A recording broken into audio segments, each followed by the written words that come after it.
A falla de cobertura das prazas vacantes derivou nun progresivo desmantelamento da Capitanía Marítima da Pobra, que na actualidade tan só presta servizo de xeito puntual un día a semana.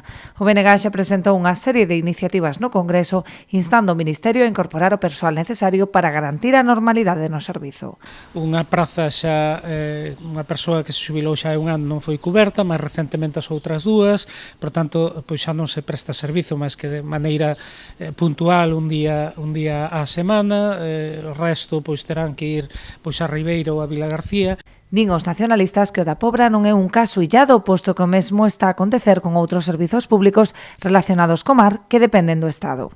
Pero ese deterioro dos servizos públicos lamentablemente é bastante habitual. Está acontecendo, por exemplo, co Instituto Social da Mariña, cos servizos que son fundamentais para o sector pesqueiro que presta o Instituto Social da Mariña por toda Galiza. E xa presentamos diversas iniciativas, tanto de carácter xeral como específicas en algunhas localidades, para que se cubran as prazas, para que haxa os médicos ou médicas que teña que haber para que se preste adecuadamente o servizo, porque a dinámica do goberno é precisamente deixar que estes servizos se deterioren para irlos pechando.